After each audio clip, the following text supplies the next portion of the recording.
Hello, everybody, and this is Dr. Diamond. And that's right, guys. You read the title correctly. I am going to be reading Creepypastas. Because that is one of the things on my list. Now, I shouldn't do this at nighttime. It's 8:30 at night, at least where I'm at. And I'm down here in my creepy-ass basement. And yeah, so I don't know how well this is gonna go. But first, before we start off, let us get this all down. Let's erase Creepypasta off my thing. Now, I have here a list of 20 creepypastas that I want to read tonight. And so that means I'm going to have to be off the stream, like the stream screen. Kind of like how I did last night, just read it off Google with the stream still going, which I'm happy that I learned that, that it would still go. Yeah, I know I said I was going to do Minecraft updates, but I don't know when I'll get to that. I'll get to that another day. Anyways, guys, so that means I won't see how many viewers are here, or, I won't see comments, but it'll be okay. Because I will come back and see if I have any comments or views after I read each story, up until I get to 20. So, without further ado, let's do the first one. Now I got to type it in. First one we are going to do today is Squidward's Suicide, which is a pretty good one. Squidward's painting, Squidward's house, Squidward's cousin, Squidward's nose, Squidward's brother, Squidward's birthday, Squidward's Tiki Land, Squidward's Tiki Land episode, Squidward's art, Squidward's full name, Squidward's such a jerk. What the fuck? Squidward's school for grown-ups? What the hell? Suicidal man. Squidward's suicide. Full. Let's do full story. Let's do the original. Wait, let's see. Original story. So I want to read the original story. Okay, I think I found it. Okay. Here we go, guys. So, yeah, okay. This sounds familiar. Just want to check something really fast. I want to see if we have any people watching. We do not. That's good. Oh well. Alright, Squidward's Suicide. I just want to start off by saying, if you want an answer at the end, prepare to be disappointed. There just isn't one. I was an intern at Nickelodeon Studios for a year in 2005 for my degree in animation. It wasn't paid, of course. Most internships aren't. But it did have some perks beyond education. To adults, it might not seem like a big one, but most kids at the time would shit themselves over it. Now, since I worked directly with the editors and animators, I got to view the episodes days before they aired. I'll get right to it without giving too many unnecessary details. They had very recently made the SpongeBob movie, and the entire staff was somewhat sapped of creativity, so it took them longer to start up the season. But the delay lasted longer for more upsetting reasons. There's a problem with the Series 4 premiere. I'm pretty sure it means Season 4 premiere. That set everyone and everything back for several months. Me and 2 other interns were in the editing room, along with the lead animators and sound editors for the final cut. We received the copy that was supposed to be Fear of a Krabby Patty, and gathered around the screen to watch.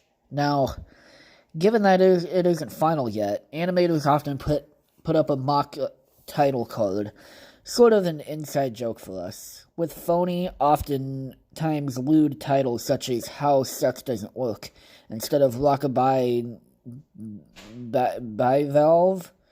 I don't know how to say that. When SpongeBob and Patrick adopt a sea scallop, nothing particularly funny, but work-related chuckles. So when we saw the title Squidward's Suicide, we didn't think it more than a morbid joke. One of the interns did a small throat laugh at it. The happy-go-lucky music plays as normal. The story begins with Squidward practicing his clarinet, hitting a few sour notes like normal. We hear SpongeBob laughing outside, and Squidward stops, yelling at him to keep it down as he has a concert that night. He needs to practice. SpongeBob says okay, and goes to see Sandy with Patrick. The bubble splash screen comes up, and we see the ending of Squidward's concert. This is when things began to seem off. While playing, a few frames repeat themselves, but the sound doesn't. At this point, sound is synced up with animation, so yes, that's not common. But when he stops playing, the sound finishes as if the skip never happened. There's a slight murmuring in the crowd before they begin to boo at him. Not normal cartoon booing that is common in the show, but you can very clearly hear malice in it. Squidward's in full frame, and he looks visibly afraid. The shot goes to the crowd with SpongeBob in the center of the frame, and he is too booing, very much unlike him. That is not the oddest thing, though. What is the oddest thing is everyone has hyper-realistic eyes, very detailed, clearly not shots of real people's eyes, but something more real than CGI. The pupils were red. Some of us looked at each other, obviously confused. But since we weren't the writers, we didn't question its appeal to children yet. The shot goes to Squidward sitting on the edge of his bed, looking very forlorn. The view out his porthole window is of a night sky, so it isn't very long after the concert. The unsettling part is, at this point, there's no sound. Literally, no sound. Not even the feedback from the speakers in the room. It's as if the speakers were turned off, though their status showed them working perfectly. He just sat there, blinking, in silence for about 30 seconds. Then he started to sob softly. He puts his hands, tentacles, over his... excuse me. I burped in every one of these. God damn it. Over his eyes and cried quietly for a full minute more, while a sound in the background, very slowly glowing from nothing to barely audible. It sounded like a slight breeze through a forest. The screen slowly began to zoom in on his face. By slow, I mean it's only noticeable if you look at 10 shot seconds. What? That fucking makes no sense. Alright. If you look at shots 10 seconds apart side by side, his sobbing gets louder, more full of hurt and anger. The screen twitches a bit, as if it twists in on itself for a split second, then back to normal. The wind through the trees sound gets slowly louder and more severe, as if a storm is brewing somewhere.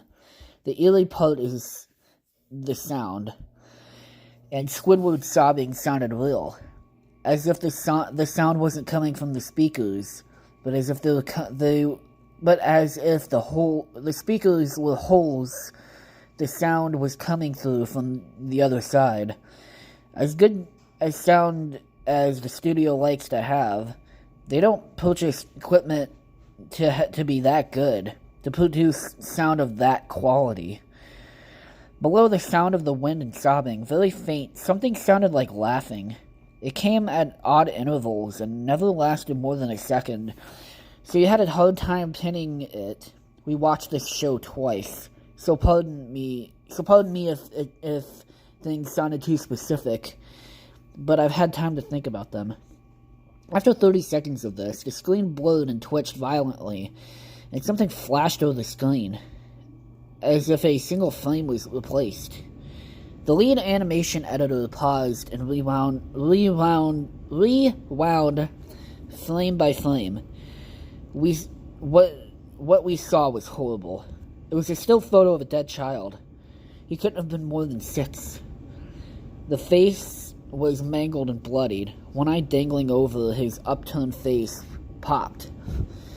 He was naked down to his underwear, his stomach crudely cut open and his entrails laying beside him. He was laying on some pavement that was probably a road. Oh, god damn. I remember that part and the other fucking picture in this when I first heard this. I'm like, ugh. Spooky. The most upsetting part was that there was a shadow of the photographer. There was no crime tape, no evidence tags or markers, and the angle was completely off for a shot designed to be evidence. It would seem the photographer was the person responsible for the child's death. We were of course mortified, but pressed on, hoping that it was just a sick joke. The screen flipped back to Squidward, still sobbing, louder than before, and half body in flame. There was now what appeared to be blood running down his face from his eyes. The blood was so done in hyper-realistic style, as if you looked like you'd touch it, you'd get blood on your finger. The wind sounded now as if it were that of a gale blowing through the forest. There were even snapping sounds of branches, laughing, a deep baritone, lasting at longer intervals and coming more frequently. After about 20 seconds, the screen again twisted and showed a single frame photo. The editor was reluctant to go back. We all were, but he knew he had to.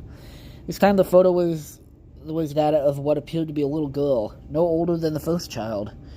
She was laying on her stomach, her billets... What? I don't know that word. In a pool of blood next to her. Her left eye was too popped out and popped? Popped out and popped. That makes no sense. Naked except for her underpants. Her entrails were piled on top of her, above another crude cut along her back. Again, the body was on the street, and the photographer's shadow was visible, very similar in size and shape to the first. I had to choke back the vomit, and one intern, the only female in the room, ran out. The show resumed. About 5 seconds after the second photo played, Squidward was silent, as did all sound, like it was when the scene started. He put his tentacle was down, and his eyes were now done in hyperrealism like the others were in the beginning of this episode. They were bleeding, bloodshot, and pulsating. He just stared at the screen, as if watching the viewer. After about 10 seconds, he started sobbing, this time not covering his eyes. The sound was piercing and loud, and most fear-inducing of all is his sobbing was mixed with screams. Tears and blood were dripping down his face at a heavy rate. The wind sound came back, and so did the deep-voiced laughing. And this time... Oh, God. Oh, my God. I thought I just saw something at the corner of my eye that scared the shit out of me. It was nothing. It was just my imagination. God damn it. Oh, my God. Anyways, I'm sorry about that. Fuck, where was I? Oh yeah, the wind sound, and so did the deep voice laughing. And this time the still photo lasted for a good 5 frames. The animator was able to stop it on the 4th and backed up. This time, the photo was of a boy, about the same age, but this time the scene was different. The entrails were being pulled out of a stomach wound by a large hand. Oh my god. The right eye popped and dangling, blood trickled down it. The animator proceeded. It was hard to believe, but the next one was different. but we couldn't tell what. He went on to the next, same thing. He went back to the first. I'm pretty sure it meant he went back to the first and played them quicker. And I lost it. I vomited on the floor. The animating and sound editors gasping at the screen. The 5 frames were not as if they were 5 different photos, but were playing out as if they were frames from a video. We saw the hand slowly lift out the guts. We saw the kid's eyes focus on it. We even saw 2 frames of the kid beginning to blink. The sound editor told us to stop. He had to call in the creator to see this. Mr. Hillenberg, may he rest his soul. I just had to give that whole, Anyways, arrived within 15 minutes. He was confused as to why he was called down there. So the editor just continued the episode. Once the few frames were shown, all screaming and all sound stopped. Squidward was just looking at the viewer, full frame of the face, for about 3 seconds. The shot quickly panned out, and that deep voice said, "Do it!" And we see in Squidward's hands, well, I'm pretty sure they made tentacles, a shotgun. He immediately puts the gun in his mouth and pulls the trigger. Realistic blood and brain matter splatters on the wall behind him and his bed, and he flies back with the force. The last 5 seconds of this episode show his body on the bed, on his side, one eye dangling on the left side of his head above the floor, staring blankly at it. And then the episode ends. Mr. Hillenberg is obviously angry at this. He demanded to know what the hell was going on. Most of the people left the room at this point, so it was just a handful of us left to watch again. Viewing the episode twice only served to imprint the entirety of it in my mind, and caused me horrible nightmares. I'm sorry I stayed. The only theory we could think of was the file was edited by somebody in the chain from the drawing studio to here. The CTO was called in to analyze when it happened. The analysis of the file did show it was edited over by new material. However, the timestamp of it was a mere 24 seconds before we began viewing it. All equipment involved was examined for foreign software and hardware, as well as glitches, as if the timestamp may have glitched and showed the wrong time, but everything checked out fine. We didn't know what happened to this day, and nobody does. There is an investigation due to the nature of the photos, but nothing came of it. No child scene was identified, and no clues were gathered from the data involved, nor physical clues in the photos. I never believed in unexplainable phenomena before. Phenomena? Is that how you say it? Anemone.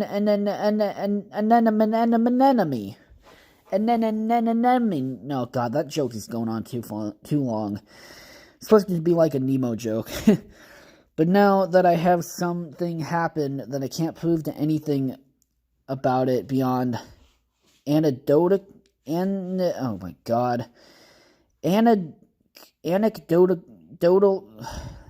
something evidence. God, I cannot read. I think twice about things. And that's the end of the first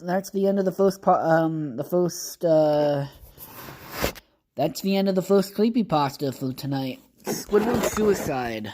I'm sad Gareth isn't here, but yesterday he did do a podcast, and he said, because I kind of mentioned it a little bit, and he said, "Oh yeah, I've been busy, like really busy," and I'm like, it's okay, man. I understand, people are busy. Next, guys, is a very famous creepypasta. He's like one of the first. That's right, guys, boys and girls. I'm going to be reading Jeff the Killer. So, let me just pull good old Jeff out. Nobody's watching, which is, I don't know yet. Jeff the Killer. Actually, no. I'm gonna try to look up the original. Excuse me. God, I don't know why I keep burping in these fucking podcasts. I swear I'm turning into Rick Sanchez. Alright, Jeff the Killer. Original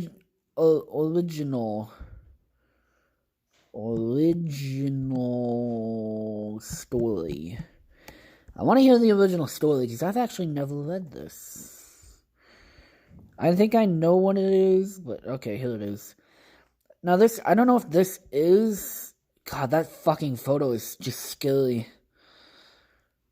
Alright, let's see. I want to hear the actual story, not fucking fandom, you idiots. What was I... My God, that's terrifying. Is this the story that I'm looking for? I can't find the story. I think I found it, actually. I might be getting this way wrong, but... Estimated reading time, 15 minutes? Oh, fuck that. No. We'll come back to Jeff. I want, like, small ones. Okay, I'm sorry for all of you thinking, oh, nice, we're gonna hear Jeff the Killer. No, we'll come back to Jeff. Because 15 minutes? No, fuck that. I don't want to make this, like, fucking, I don't want to make this like, the other night with fucking Marvel movies. Let's do Slender Man. That's another one I got. Sleeping Beauty original story? No, I'm looking for Slender Man. Original story. Did I find it? Have I found it? Oh, estimated reading time 3 minutes. This is perfect. I don't know if this is the actual story, but this is a story of Slender Man. After waking up with a jolt, the girl laid in bed a few seconds longer, reaching over to switch on her bedside lamp. She tried to remember exactly what had stolen her sweet slumber away. What the fuck? When she couldn't, the brunette swung her legs over to the side of the bed and heaved herself up. Checking the time on her phone, she snorted when she saw it was midnight. The witching hour. No, it's not. The witching hour is 3 a.m., you fucking retard. You fucking turd. Knowing that sleep would only evade herself, she left her bedroom for the kitchen. A good cup of coffee was on her mind. Oh, better be decaf. As she passed by her front door, a chill spread like liquid fire down her spine. It's only winter, she told herself, focusing on the coffee plan. Measuring out scoops, water, and preparing her cup kept her occupied. But as the dark liquid boiled, she had nothing left to keep her mind from wandering off. The chill returned, and she couldn't help but glance behind her at the front door. She stood there innocently enough, just like always. The deadbolt was still in place, and she could see nothing amiss with it. Turning back to her coffee, she did her best to forget about the feeling. With her cup in her hand, she started walking towards her bedroom, back towards her bedroom. As she walked by the front door, she decided that a quick glance out of the peephole would calm her restless mind. The chill worsened with each step she took toward the door and further away from the safety and warmth of her blankets. She pressed her empty hands against the cold metal door and took a deep breath before leading her eye to the peephole. At first, she could only see inky blackness and somehow to swirl into itself, When she blinked in surprise, the void melted away. She wished she hadn't. No, it hadn't. In this place there stood what she could only guess was once a man. The limbs were long and inhumanly awkward, the bulky joints branching off into several arms, not unlike the branches of a tree. The creature was draped in a black suit, somehow making the thing more nightmarish to her. The icing on the oh my god, more hard words you can't. Proverbial cake? I can't read. However, was what passed as the hellish thing's face. It was although her mind blurred, the ghastly visage to spare herself further shock and horror. She shoved herself away from the door, with the hand still pressed on it. The scalding mug of coffee fell, the liquid burning her bare legs as she fell backward, trying to crawl away from the door. She knew somehow, but her mind had been playing tricks on her. As she walked away, oh my god, that's a horrifying image. From the door, she watched as the tendrils as black as the void. Watched as tendrils as black as... God, that's a terrible sentence. As the void she first saw snake around through the cracks. The girl was trapped between the instinct to flee and the gut feeling not to turn her back on the door. When the door jolted, the urge to flee overcame her, and she slipped in the burning liquid as she tried to make it back to her room. She knew deep down that she was trapping herself in a corner, but she had to get away from the door. The girl was halfway down the hallway when she heard the previously locked door creak open. She screamed and slipped into a wall, cracking her chin on it and stunning herself. Oh my god. After that, there was only blackness. Nicole? A warm male voice snapped the woman out of her trance. As she turned around, she was met by one of her sister's doctors. She nodded, not sure if she should say anything, or even if she could find her voice, and if she did have something to say. Find her voice if she did have something to say.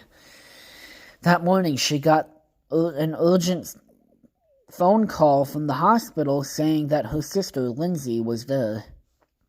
Before they had even let her see her, the doctors had pulled her off to the side and insisted they talk about what might have happened.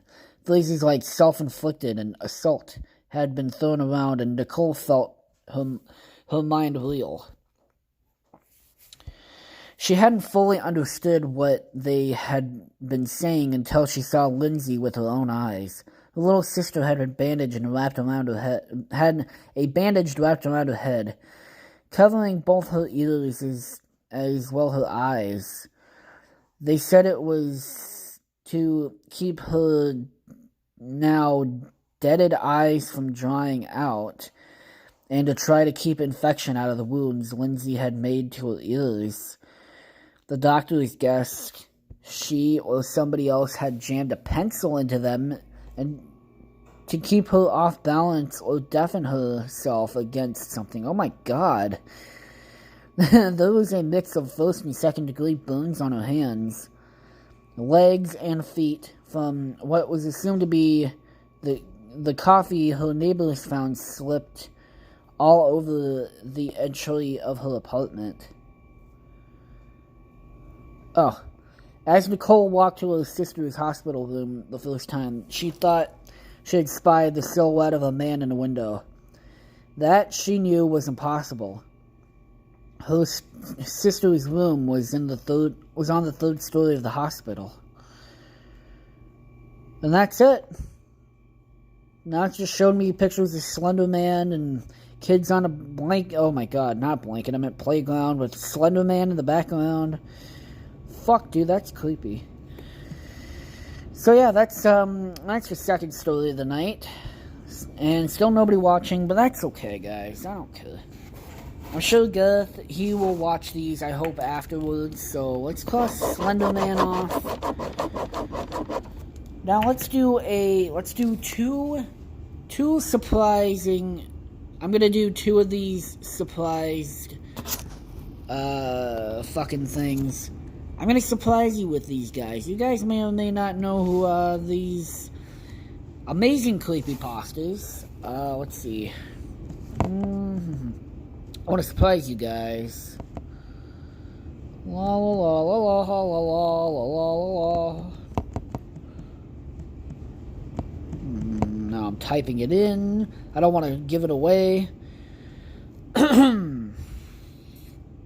Let's see. Is this the full thing? Yes. Wait. Wait, is this it?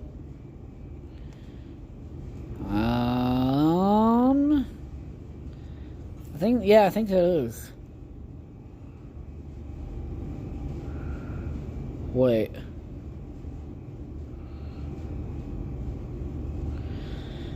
Okay, I found it. Once, I remember I was playing Mario 64. I was playing as the Italian figure Mario. After some rigorous jumping, I failed once, and the Mario fell to his doom. He came back up from the painting and said, "Mamma mia, I got fucking killed," as he walked outside. I asked myself, did Mario swear? Did I hear that from the video? This experience traumatized me to where I never would play Mario. Until one night, I was playing Super Mario 64. While traveling through the Dio docks, upon my usual business, Mario turned his head to a fourth degree angle and said, "Shh, fuck." Then my mother comes into the room and says, "Are you swearing?" I said, "It was Mario, not me." My mother grabbed me by the ear. God damn it, hold on, my uncle's texting me. What the fuck do you want? Yeah, really funny and cool, lol. I'm busy right now. Anyways, my mother grabbed me by the ear. She threw me into the bathroom and I went, oof! She jumped on my face. She did the ground pound. She slung me around by the hair and said, "So long, Gay Bowser." That night I decided to revisit the old Dio docks for further inspection. This time, Mario pivoted his face towards the camera and said, "Cunt!" My mother ran in, holding the Mario manual, started belting me with it, across the mouth with it. She started cutting the webbing of my fingers. She grabbed my lip and said, "If you ever act like that no good Wario again, I'll pull off your..." I said, "It's Mario, Mom." She was a fake gamer girl the whole time. And that's the end. Did you guys like that? Do you guys get the reference to that? I bet you did, because it was fucking good old Oni plays. I fucking love them. Oh my god. So Mario says the fuck word. It was that one. God damn it, Uncle, I don't care. Leave me alone. I'm trying to fucking stream, fucking fake gamer boy. I don't know. So that was Mario says the fuck word, guys. Now next is another cool one.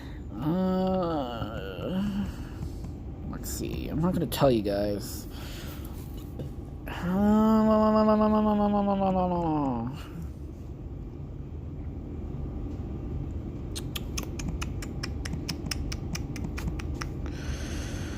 Oh, let me find it. Hold on.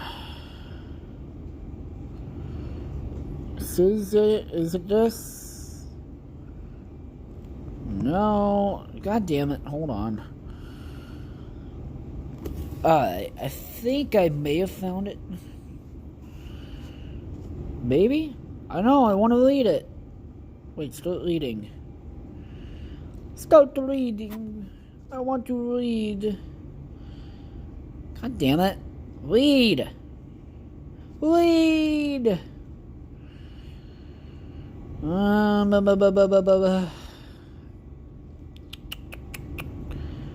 the fuck won't you let me read?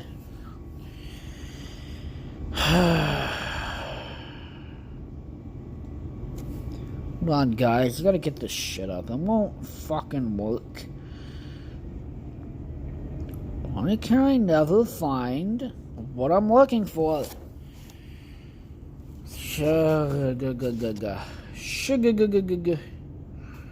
Wait, I think I found it. Is this the full one? Yeah, it is. Okay, cool. This is kind of a long one, but it's a good one. It all started 53 years ago, back when I was a fully grown little boy. One day, when I was jumping through the street, I happened upon a large vehicle, which clobbered me violently into a nearby window. After getting my bearings, I look up to see a young boy with a Game Boy Advance SP Blue Edition in his tiny little hands. I always dreamed of owning a Game Boy Advance SP Blue Edition, but my family could barely even afford gold. He looked up at me with those big vibrating eyes. His two lower teeth quivered in confusion. "Mama," he said softly. This was my chance. I ran at him, screaming and stomping my feet, scrambling his brain in sheer confusion. I shoved him as hard as I could and grabbed his Game Boy Advance SP Blue Edition and ran out the door. I leaped back down the street towards my home. I pulled the door by its big, smelly handle, and I let myself in quietly. I snuck past my many parents and shut myself into my room. I made it. Finally. A Game Boy Advance Finally. A Game Boy Advance SP to call my own. I will have to keep it hidden from my family. I shouldn't ever allow them to know. I'm gonna move my phone a bit. I took the Game Boy SP in my small, beautiful hands, and I proceeded to slide the switch to on mode. I will never forget that wonderful sound it made the first time I turned it on, and that wonderful Nintendo logo splashed on my screen in sheer delight. I blew out my candle and pulled my curtains shut tight. I wanted absolutely nothing to get in the way of my first Game Boy Advance SP Blue Edition experience. Suddenly, a small man appeared on screen. Shortly after, the word Mario started flashing behind him. I assumed this was the man known as Mario. I had seen adverts showing him on television. The title of the screen slowly lowered itself in from the top of the screen. Super Mario and the Legend of the Stolen Game Boy Advance SP Blue Edition. My heart sank as I noticed a dead pixel in the lower left region of the screen. Beggars can't be choosers, I thought to myself. However, I pressed the start button with my fingy. No, he says it fingy. A vast landscape with clouds, bushes, and bricks appeared before my very eye. And there he was, the familiar Mario man I had grown to enjoy. I pushed on the left button. Mario himself dashed to the left. Dust between his silly brown shoes filled the air. Amazed by his speed, I quickly pushed right to test his turning abilities. I was not disappointed, as Mario changed direction in a matter of seconds. I learned the other button functions as I played. B allowed Mario to dash at high speeds, similar to my own. A allowed him to leap so high in the sky that I screamed in fear that perhaps, maybe he wouldn't come back down. Yet he always did, which engaged me in the game world even further. I quickly grasped the concept of jumping large gaps, avoiding enemies, and climbing a big flagpole at the end of each level.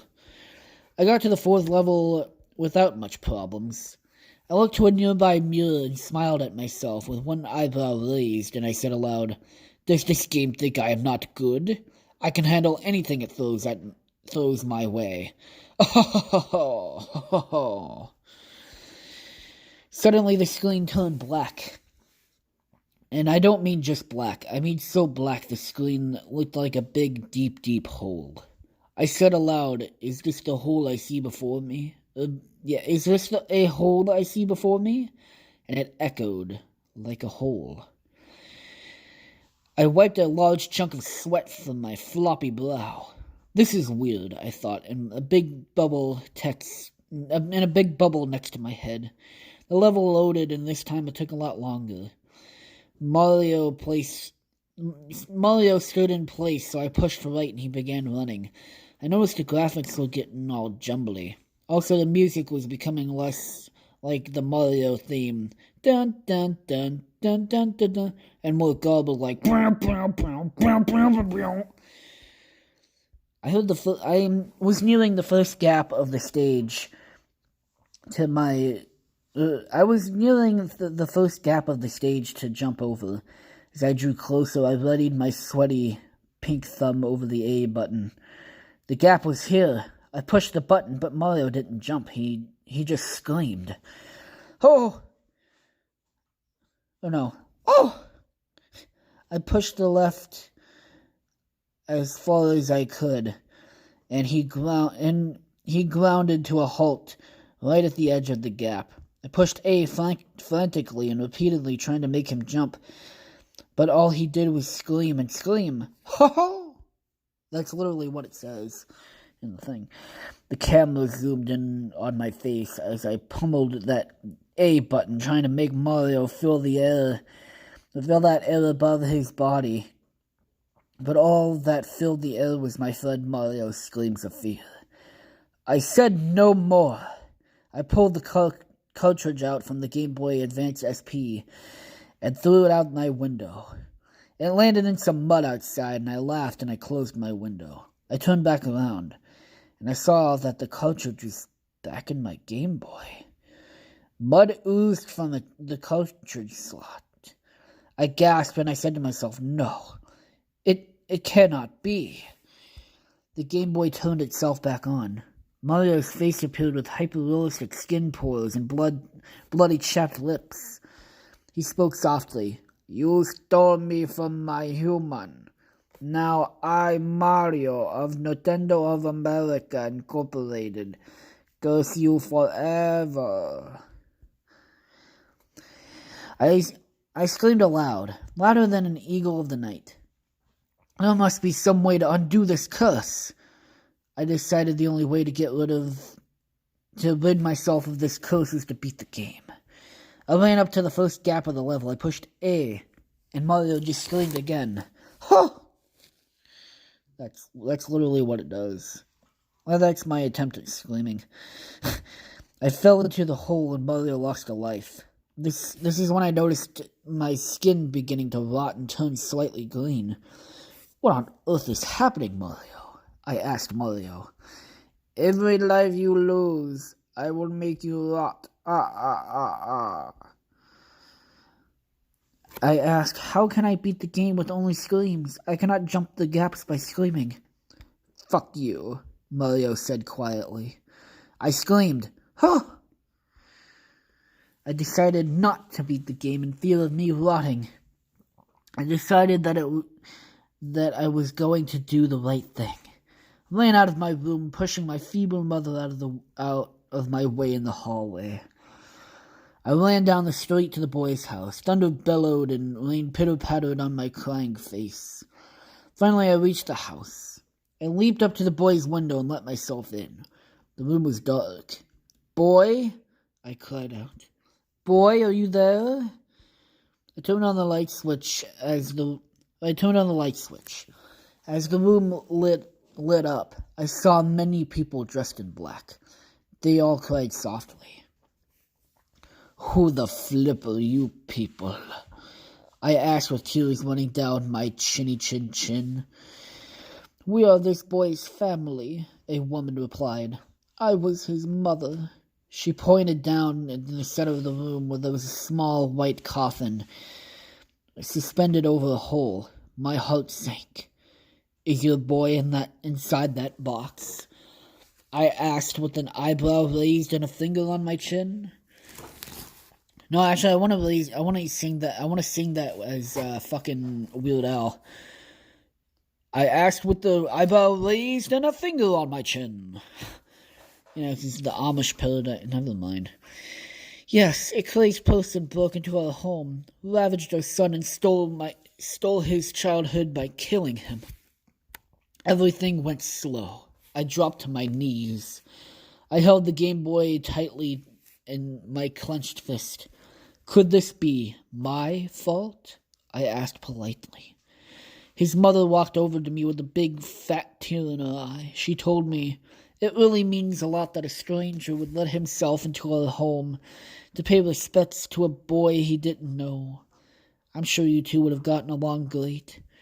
Then she pointed to the priest and said, please lower our child into the earth now. The priest did just that. He pulled on a lever with a big shiny red ball on it. The coffin started going down. I shoved the mother from me, and I sprinted toward the coffin. I jumped on the coffin, and the rope snapped. I began falling into the earth with the child inside. I heard the screams from his family echoing above me. I pried open the coffin as we fell, and I shoved the Game Boy into his tiny, cold mouth. Free me of this cursed child, I screamed at the top of my head. I noticed that we weren't hitting the bottom, and that the darkness in this hole reminded me of the dark I saw in the Game Boy. Could this be what I saw before? From the darkness, a floating black and white head of Mario appeared. He said to me, in this hole you shall fall with the dead body of the child. And then something blurred away. This is what I get for stealing, I guess, I said as I shrugged. Suddenly Mario appeared again. He said, wow, it sounds like you learned your lesson. You now be free. Bye. He clicked his mustache, and I was back in my room. I looked over on my bed, and the Game Boy Advance SP Blue Edition was gone. My mother opened the door and she said, my son, my beautiful son, I made you eggs on toast. And she threw it on my bed and left with a smile on her face. I realized maybe stealing is not okay. I looked to the sky and I said, thank you, Mario, inside Game Boy. Everything would be alright. And though the child remained permanently dead, his mother could always play his Game Boy Advance SP Blue Edition to remember him by. Thanks to me. Alright, that's the end of that one. By the way, for those who don't know, that was fucking another Oni Plays one. It was I wrote it down as the Curse of the Stolen Game Boy Blue Edition. But it's the legend of the Game Boy Advance SP Blue Edition. I just wanted to get those off before, I just wanted to get those two Oni Plays ones that I really like away, before, I end this, before it's too late.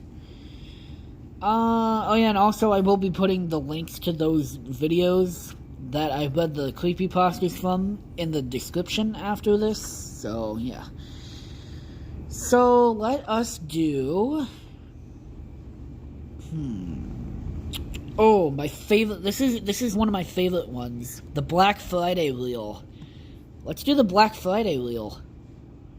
The supposed first draft of Toy Story. Let's try to find it. Let's try to find it.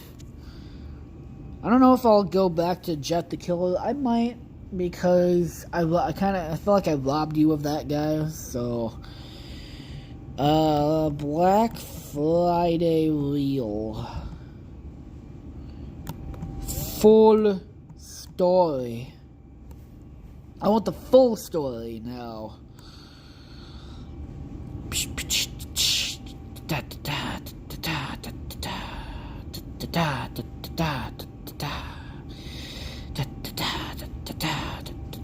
So now I'm just doing what fucking Roger. I'm doing Roger. I'm American Dad. Is this a good one? I want the full story. Now, this is a story all about... No, I'm just kidding. Fucker, that's not it. I really want to fucking... No, that's the same fucking one. I am stupid. Wait, is it the same? No. Same story, different fucking thing. No, don't go back up, you idiot. La la la la la la la la.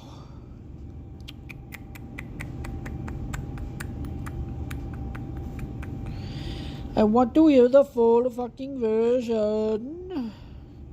I would really like to hear the full fucking story. I would like to see the story, please. God damn it, full story. I want to hear it, god damn it. Oh, here we go, I think I found it.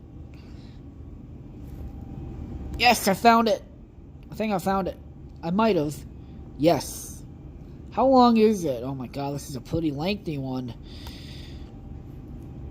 Pretty lengthy one. Okay, so apparently from this, I seen it. This actually exists at some point. This creepypasta is real. First let me check something. Yeah, okay. Sorry guys, I just had to see if I had any viewers. Oh, I don't, of course. Gareth is probably busy like always. Of course.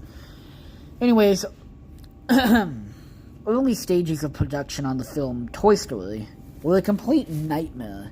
The production was in a sort of development hell until the infamous Black Friday incident. Disney harassed the then new animation studio Pixar constantly. They were to produce and release the film, and they wanted results as quickly as possible. Disney tried everything to eliminate Pixar's efforts to deviate from the Disney formula, even at times threatening to shut the production down. Disney sent notes on revisions that they thought would improve the film. They insisted through their notes, which all read, Edge. The film needs more edge. The people working on the film at the time struggled so hard to maintain all of Disney's notes and demands.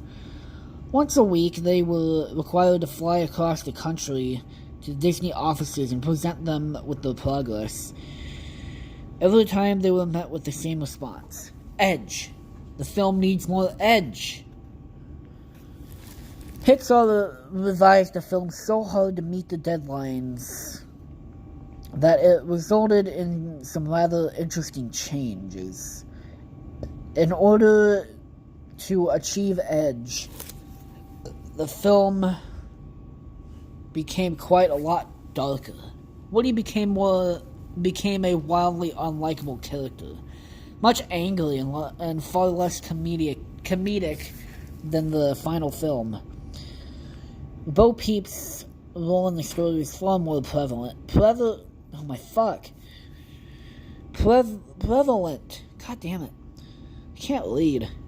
Often flirtatious towards the male characters, and is the first to accuse Woody of pushing Buzz out of the window. Buzz Lightyear is referred to at this point in production as Lunar Larry. He was highly reminiscent of an older superhero, taking in the deep voice and was even more deluded and ignorant of his surroundings. The other toys were relatively unchanged save for minor aesthetic differences. Pixar employees worked literally 24/7 non-stop. Director John Lasseter joked on more than one occasion that he had the best parking space in the office because his car hadn't moved for over 3 days. Some of the writers and the storyboard artists began to suffer from chronic insomnia.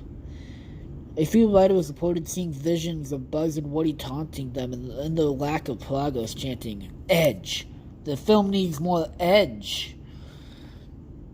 Many of the vital... That does... Oh my god, this word doesn't even have V in it. Many of the... Oh my god. Initial... Oh my god. It's like the easiest word. Most of the initial... God damn it. Writers... Fuck. Quit due to the stress it was putting on their personal lives. Much to the distress... Are you fucking kidding me? I can't read that word. It's like, oh my god, it's not even a hard word. Much to the distress. Oh my god, why am I getting stuck on the easiest words? I'm tired as fuck, though. Much to the distress of the remaining crew. By November of 1992, there were two of the 5 writers left, and only one of the 3 storyboard artists. The remaining storyboard artist was named Ralph Thompson. He joined the Pixar team in the winter of 1987, working on short films such as Tin Toy and Knick Knack. He, at the same time, did some storyboard work for The Nightmare Before Christmas with fellow artist Joe Lanfett. I don't know how the fuck to say that guy's last name. Joe came down with a serious illness and hadn't been able to work for a week. Ralph was constantly in fear of the inevitable correction by Disney. More edge. Each presentation meant another row of sleepless nights of rewriting and redrawing the same characters in the same bedroom over and over and over. It was maddening. One morning, John Lasseter, Andrew Stanton, and other higher-ups at Pixar came to the office and told everybody what happened at their last meeting. Disney felt that things were not looking very good for the film and demanded that in less than a week, they see the complete film and storyboards with audio, with massive revisions. There was a general groan and whining from the crew, and they went back to work. Ralph worked harder than all others involved. Sometimes at 2 o'clock in the morning, one of the writers would walk into Ralph's office with a packet of newly written scenes, more to draw, and with more drawings meant more scratch voice work. When a film is still in writing/storyboard stages, artists will do temporary voices for the story reel. And, he had Disney's vague instructions racing through his mind. More edge, edgier, more. We want results, people. Edgier. This is a business. Faster, more edge. Move on already. He thought to himself, this exactly. The film needed an edge. It needed to be darker, more cynical. See, I can read that one fucking nice, but I can't read the other ones. It needed more adult humor in situations. It needed an attitude. Of course, Ralph, you goddamn retard. How couldn't you see it sooner? Edge. All of those hundreds of hours bent over a desk, and all you needed was edge. Why didn't you listen sooner? He gave the film an edge. The story reels were flown over with the main crew to the head offices at Disney. The date was November 27th, 1992, Black Friday. The film was brought into the Disney screening room. The reel was about 48 and a half minutes long. The movie started out as a Western-style shootout between Woody and Andy, resulting in Andy being shot down. It is revealed that this is just a game inside of Andy's mind. The film continued with little problems for the first 20 minutes or so, though several gags seemed off with the overall tone of the film. For example, Mr. Potato Head would pull one of his eyes out and kick them under Bo Peep's dress for a look-see. There were several scenes of Woody yelling at the toys to stop killing about Buzz/Larry, and to pay attention to him, culminating in results and minor acts of violence. The scene came where Andy could only take one toy to Pizza Planet, and Woody pushed Buzz out of the window. Woody offered to shake hands with Buzz/Larry, only to throw him out of the window. What a dick. There was a stock smashing noise. The other toys were shocked and antagonized Woody for what he had done. Woody showed little remorse and screamed at Slinky Dog to make the toys stop harassing him. After much yelling and one of the Green Army men saying the word "God damn," the toys grabbed Woody and tossed him out the window as well. He fell onto the ground with a low thump. Cheering was heard from the interior of the house. The quality of the storyboards came much less refined and almost like chicken scratch. Woody got up and saw Buzz/Larry. Buzz's body was shattered on impact. His arms and legs were broken off, and something. God damn it! Thought I saw something, and it was my hair. My hair scared me a little. His arms and legs were broke off and located only a few inches away. There was a large crack at the middle of his chest, revealing a mess of buttons and wires inside. He gave off a short electrical twitch motion in his head. His eyes looked as if they were about ready to pop out of their sockets, the plastic sockets. The twitching stopped after a few moments, and Woody looked in fear at what he had done to Buzz and ran off. There was a jump cut to the scene where the two got stuck in the claw machine. Storyboard art was back to its normal level of quality. The machine was filled with sunglasses wearing pizzas as opposed to aliens. Sunglasses wearing pizzas? What the fuck am I saying? I need to reread that. Sunglass wearing pizzas as opposed to aliens in the finished movie. Buzz was completely unharmed and intact. The scene was almost identical to the final film. Sid, the antagonist in control of the claw, was wearing a yellow t-shirt and was smoking 3 cigarettes at once. Holy shit. Why the fuck would they allow him to smoke inside? Especially inside of a kid's restaurant. Like, that's not fucking... Oh, Pizza Planet, you guys are fucking stupid. The claw grabbed Woody and Buzz/Larry, putting them in the clutches of Sid. There's another jump cut, once again returning to the chicken scratch style of the artwork. The scene was inside of Sid's room. Woody looked around the room in fear. He tiptoed past the room and collapsed after seeing one of Sid's mutant toys. The reel now showed unrelated test animation of the characters running. A few seconds of Buzz/Larry running in place. A few seconds of Woody running. Then nearly a minute of the two running together.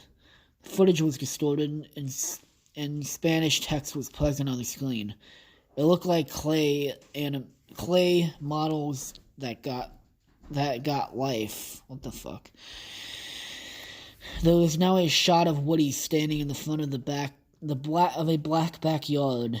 and the trademark Pixar ball was rolling around in the distance. The animation was now the traditional animation style of a typical 2D Disney film.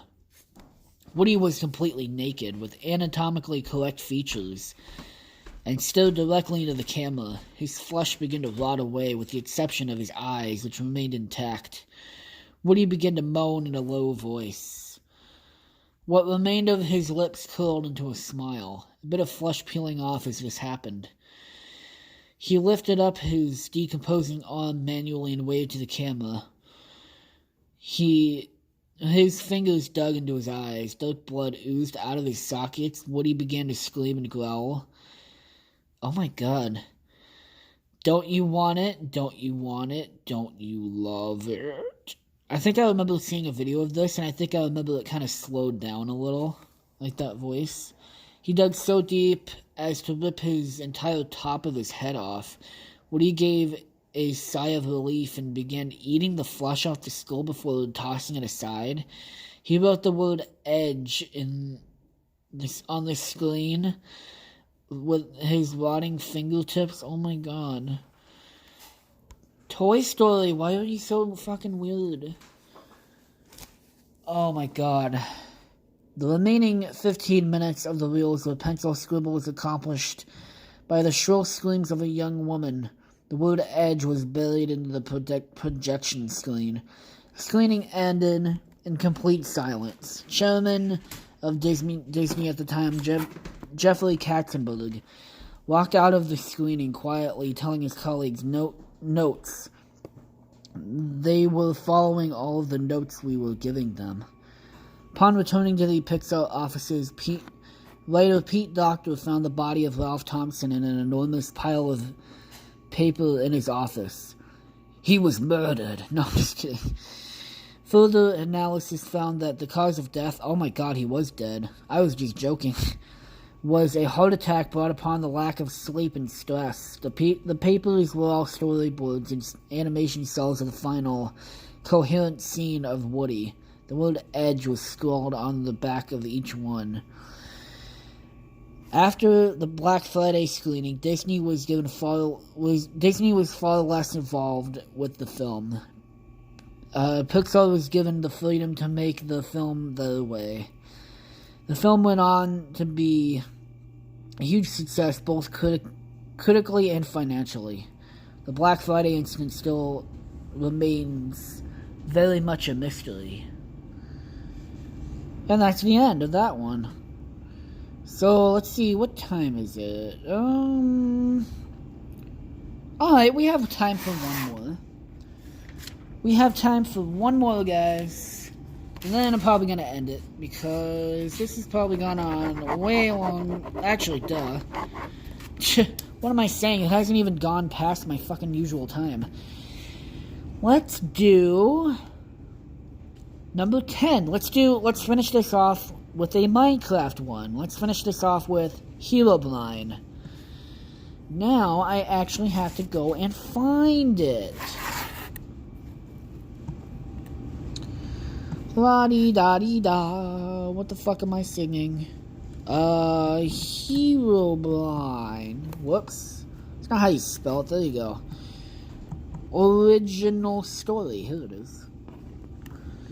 I think I found one. Okay, here we go. This time it was actually easy to fucking do. Actually, how long is this? La la la la la la la la la la la la la la. It's actually not even that long. It is not that long. It is pretty fucking short.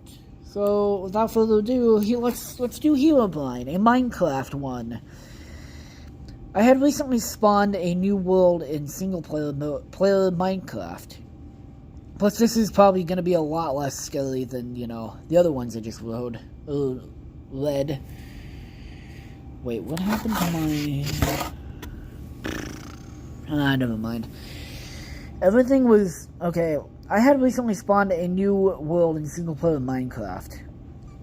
Everything was normal at first, as I began chopping down trees and crafting a workbench. I noticed something move amongst the dense fog. I have a very slow computer, so I have to play with a tiny render distance. I thought it was a cow, so I pursued it, hoping to grab some hides for armor. It wasn't a cow, though. Looking back at me was another character with the default skin, but his eyes were empty. I saw no name pop up, and I double-checked to make sure I wasn't in multiplayer mode. He didn't stay long. He looked at me quickly and ran in the fog.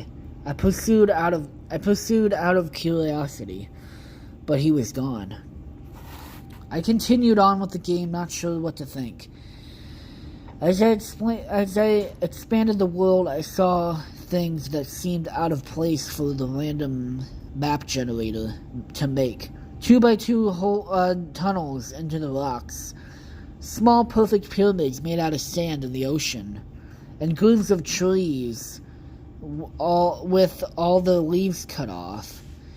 I would constantly think I saw the other player in the fog, but I never got a good look at him.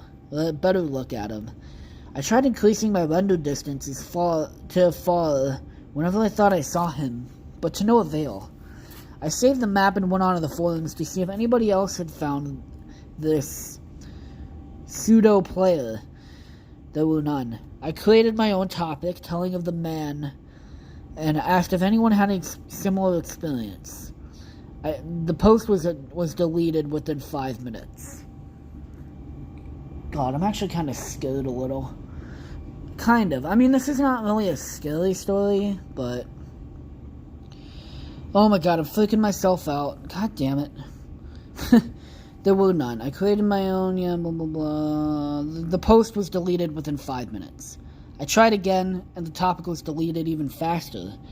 I received a PM from username Herobrine containing one word, stop. When I went back to look at Herobrine's profile, the page was 404'd. I received an email from another forum user. He claimed the mods can read the forum user messages. So can. So we were safer using email. The emailer exclaimed that he had seen the mystery player too, and had a small directory of other users who had seen him as well. The worlds were littered with obviously man-made features as well, and described the mystery player to have no pupils. About a month passed, and I heard from my informant again. Some of the people who had encountered the mystery man had looked into the name Herobrine, and found that the name to be frequently used by a Swedish gamer. After some further information gathering, it was revealed to be the brother of Notch, the game's developer. I personally emailed Notch and asked him if he had a brother. It took him a while, but he emailed me back a very short message. I did, but he's no longer with us. Notch. I haven't seen the mystery man since our first encounter. I haven't noticed any changes in the world other than my own. I was able to press print screen when I first saw him. Here is the only evidence of his existence. And it obviously just shows the picture of Herobrine. So guys, let's see what the time is at. Okay, it's actually not that bad. Well guys, I'm probably gonna end it a bit early, because I'm kind of freaking myself out here. I know that these people aren't real. Some of them are real, actually. But yeah, guys, I might someday in the future, probably not tomorrow, because I'm too fucking freaked out. And I don't want to freak myself out 2 nights in a row. Because I only did 1, 2, 3, 4, 5. Really? I only did 5? Wait, 1, 2, 3, 4, 5, 6. Oh, I missed one. I only did 6 stories, guys, and I wrote down 20 of them. So, hey, I might come back for part 3. If I do 6 per fucking thing, come back for, because that would go up to 18 if I did another one. So anyways, guys, I am probably going to wrap this up a bit quickly. And in the description, as always, is Colorful Warfare's channel, Silas's channel, and Alyssa's channel. They're amazing people. I love them all.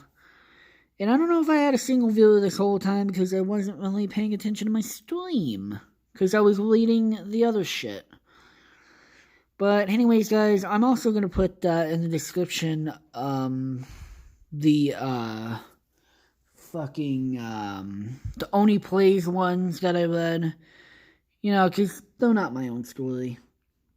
And I don't think I have to put down... I mean, I said, not read. I said not read. I said that I said the names and shit. I don't know who made the people, the things. I know Only Plays made 2 of them, but, Anyways, guys, I think with that, I might end this podcast here. So, thank you guys so much for watching, and I will see you... Oh, yeah, please remember, if you did like this podcast, and please... If you made it this far in the podcast, then please leave a like. And please subscribe and comment. It would really help out a lot. And I will see you guys tomorrow night with a mystery podcast. Because I don't really know what else. Anyways, good night, guys. No, I don't want that. What the hell? It's not letting... Oh, there we go. Alright, good night, guys. For real. Wait, what the fuck? It's not letting... There we go. Goodbye, guys. Wait. You want to